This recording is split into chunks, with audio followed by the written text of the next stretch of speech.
Bonjour, nous sommes le groupe 9 de la classe de 3e E et nous allons vous présenter la laïcité. En France, depuis 1801, l'État était lié aux églises par le Concordat. Au cours du XIXe siècle, cela provoque une division entre une France favorable à la domination de l'Église catholique et une France républicaine indifférente aux convictions des citoyens. Les républicains finissent par l'emporter et créent notamment l'école laïque en 1882.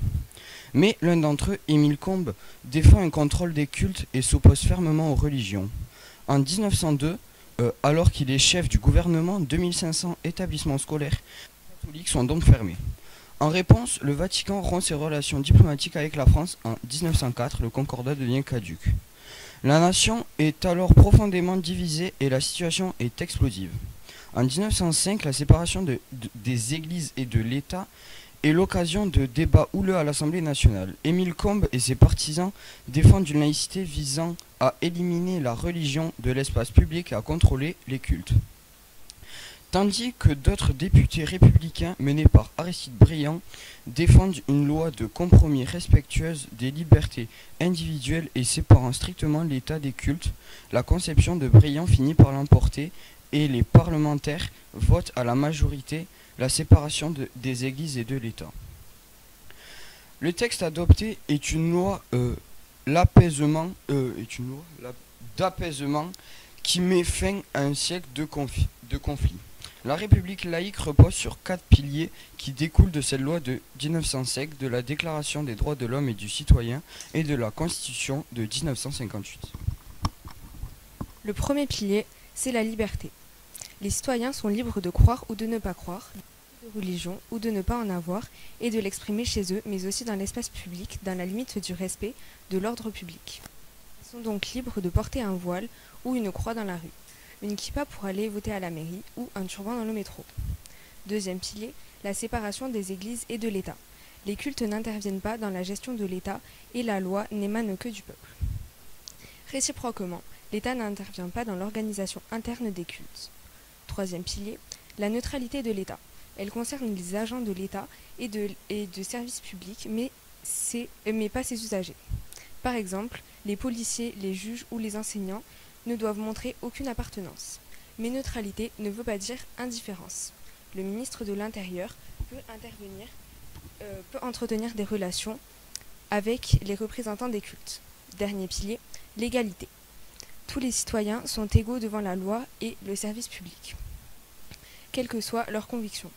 Finalement, la laïcité permet à chacun d'exprimer librement ses convictions dans le respect de la loi et des autres. Cependant, la République laïque reste ferme, à la fois contre les dérives intégristes, contraires à la loi, mais aussi contre ceux qui appellent à la haine des religions et des croyants. Deux lois récentes prêtent souvent à confusion. En 2004, une loi interdit aux élèves des écoles, collèges et lycées publics le port de signes ou de tenues par lesquels ils manifestent ostensiblement une appartenance religieuse. Toutefois, les élèves peuvent porter des signes religieux tant qu'ils sont discrets. Cette loi vise à préserver les enfants des pressions, y compris de leurs camarades, afin qu'ils puissent ensuite faire leur propre choix.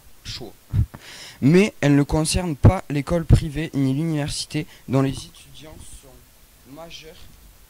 majeurs. Elle ne concerne pas non plus les parents, ni les intervenants extérieurs, comme ceux de la Fondation Abbé Pierre ou de la Croix-Rouge. La loi de 2010 prête elle aussi à confusion. Elle interdit de dissimuler son visage dans l'espace public, c'est-à-dire de porter un voile intégral, une cagoule, etc. Mais cette loi ne se fonde pas sur le principe de la laïcité. Elle a été écrite dans un objectif de sécurité et de l'ordre public. Finalement, la laïcité n'est pas une opinion, mais bien le cadre qui les permet toutes. Être laïque, c'est uniquement adhérer à des lois et des principes. On peut donc être chrétien et laïque, athée et laïque, musulman et laïque, juif et laïque, etc. Pour finir, je vais vous présenter un symbole de la laïcité au collège qui se situe sous le préau, l'arbre de la laïcité. Tout d'abord, les racines, ça représente le passé, avec les noms des personnes qui ont contribué à l'histoire de la laïcité. Le tronc représente le présent. avec les valeurs liberté et fraternité, unies et indissociables, auxquelles on ajoute aussi la laïcité qui représente ces trois valeurs. Pour finir, les branches et le feuillage représentent l'avenir.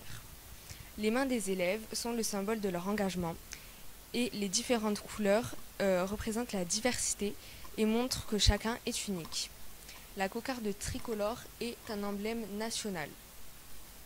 Le bonnet phrygien est le symbole de la République.